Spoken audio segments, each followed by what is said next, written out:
I moved into the apartment late in the afternoon. Sunlight poured through the dusty windows, casting long shadows across the floor. The place smelled of old wood and forgotten memories. Every step I took echoed against the bare walls. The first night was quiet. Too quiet. I told myself it was the silence of a new place. I unpacked slowly, arranging my things while the shadows stretched and shifted around me. Then it began, a whisper so soft I thought I imagined it. It came from the corner of the living room. A voice, clear, familiar. It spoke only when I was completely alone. I froze. The words were gentle at first, almost comforting. "Do not leave me," it said. I turned quickly, searching the empty room. Nothing moved. I told myself it was stress, exhaustion, or the echo of my own thoughts. But it continued. At night, it whispered my name. At breakfast, it commented on the flavor of my coffee. It knew details I had never spoken aloud. I began to feel watched. Even in the shower, I heard it. Soft, careful, just behind the curtain. I spun around, heart hammering, but no one was there. The voice changed. It became impatient, sharper, darker. "You cannot hide," it said. I tried to leave. The streets were empty, but every time I looked back, I saw shadows moving in patterns that felt impossible. Sleep became a stranger. I would lie in bed, staring at the ceiling, waiting for it to speak. And always it did, commenting on my fear, mocking my every attempt at bravery. One night, I heard it from the bedroom doorway. I was certain I had locked the door. "I am closer than you think," it whispered. I shivered. The air felt heavier. The temperature dropped. I lit every lamp in the apartment, but shadows clung to the corners. I tried recording the voice on my phone. Nothing. Silent. Only when I was alone did it exist. I began talking back, asking questions, demanding answers. It laughed then, a soft, chilling sound that made the hairs on my arms stand on end. "Do you think you can leave me?" it asked. "Do you think you can escape?" I noticed small things moving in the apartment. Books shifted on shelves. Chairs creaked. I was not imagining this anymore. The worst came when I found a note on my kitchen counter. In my handwriting, but I did not write it. "Stop looking for me." The edges were burned slightly, as if someone had traced fire along them. I considered leaving the apartment. Packing, running, never looking back. But even as I walked toward the door, I felt it behind me. Not a shadow, not a presence I could see. A pressure against my spine, a whisper inside my mind. It began to speak constantly then, in every quiet moment. It commented on my breathing. It named my fears. It repeated secrets I had never told anyone.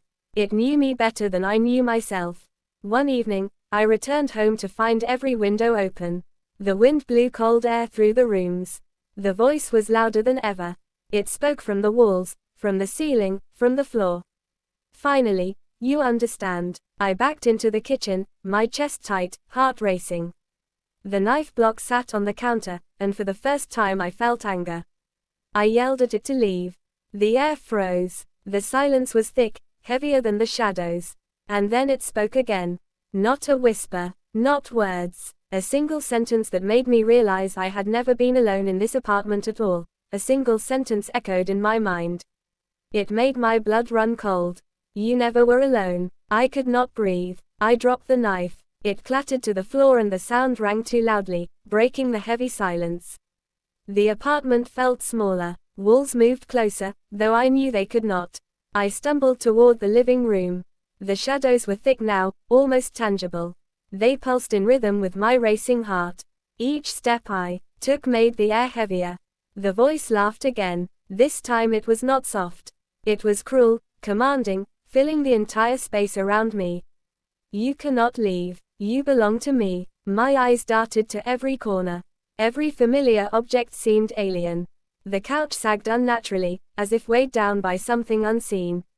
The lamps flickered. The floorboards groaned under some invisible weight. I ran to the bathroom, locked the door, breathed hard, trying to convince myself this was all in my mind. The mirror fogged, though I had not turned on the water. And then words appeared, written in condensation. "Why do you run? There is nowhere to go. I screamed. The sound was swallowed by the apartment itself. It felt like the walls absorbed my voice and returned it as mockery. I could not call for help. Even if I had tried, the world outside felt miles away. This place was no longer a building. It was a trap. I crawled onto the edge of the bathtub, shaking. The voice grew louder, angrier. It spoke in fragments now, phrases overlapping. I have always been here. I have seen everything you hide. You thought you were safe.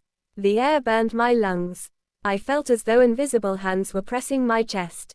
I clawed at the walls, at the tiles, trying to escape some intangible force.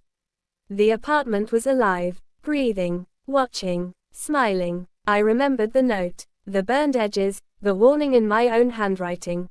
It was no longer a warning. It was a promise. It had been made before I even moved here. I had not noticed it. I had walked willingly into this. The lights flickered violently. The voice changed again. It became multiple voices, layered, whispering, mocking, crying. Each word a dagger into my mind. Do you hear them? It asked. Do you hear all of us? I covered my ears, screamed until my throat burned. And then silence. The quiet was sudden, unnatural. I dared not move, dared not breathe. Then I saw it, a figure, not fully formed, but unmistakable, standing in the corner of the bathroom. Tall, featureless, and yet I recognized it instantly. It was me, or perhaps what I was meant to become. The voice spoke from the figure, not in words this time. It pressed directly into my mind, thoughts, memories, fears. All along, I waited for you to understand. I fell to the floor.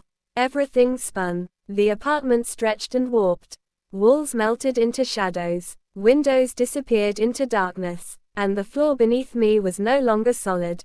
The figure advanced slowly. With every step, my body felt heavier. As if gravity itself had turned against me. I tried to crawl away, but the tiles became sticky, gripping my skin. The voice filled my ears again. You cannot run from yourself. I screamed into the emptiness. There was no answer, only the echo of my own terror. I realized something terrifying. The voice had always been part of me. It had always been waiting for the moment I would notice. For the moment I would be truly alone. The figure raised its arm, and the air shimmered like heat over concrete. I felt it pierce through me, deep into my chest, twisting my heartbeat. A sharp pain, but not physical. Emotional, mental. The very essence of who I was being unraveled. And then I saw the shadows move independently. They were no longer attached to the corners of the apartment. They were rising from the floor, the walls, surrounding me. Whispering, mocking, beckoning. The voices overlapped into a single command. Join us. My mind refused to accept what was happening. But my body betrayed me. Every muscle felt numb. My vision blurred. Reality itself trembled. I remembered the voice on the first night. Do not leave me. I understood then. It had never been trying to scare me. It had been trying to claim me.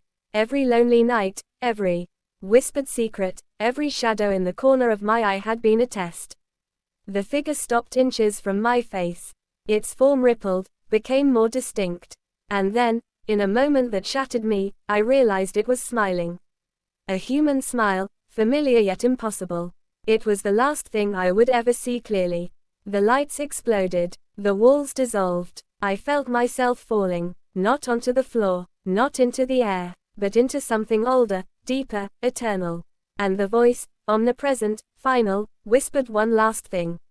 You are never alone. The apartment was empty the next morning. Neighbors found the door unlocked. Lights flickering. Not a sound from inside. Not a trace of me. Only shadows lingered in the corners.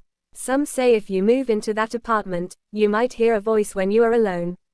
It knows your secrets. It knows your fears. And it is patient. It waits. Days passed. The apartment sat silent, but the air felt heavy. Shadows lingered in corners, reluctant to leave. Neighbors whispered about strange noises. No one saw me again. But the voice was not gone. It had changed. It no longer screamed or commanded. Instead, it waited, patient and subtle, like a distant memory. Some nights, if you stand in that apartment, You can hear it softly whispering. Not to scare, not to torment, but as a reminder that solitude is never empty. That some presences linger long after you think they are gone. That what you fear most may already be part of you. And I learned to live with it, quietly. I no longer ran from the shadows. I no longer fought the whispers. I simply acknowledged them. The voice only spoke when I was alone. And I finally understood that being alone does not mean being lonely. It means listening carefully, listening to the parts of yourself that hide in silence. I left the apartment eventually. Yet sometimes, late at night, I hear it again.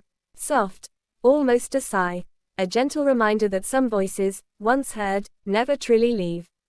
The voice that only spoke when I was alone, taught me the most terrifying and intimate truth. That solitude reveals everything, and sometimes, everything has a voice.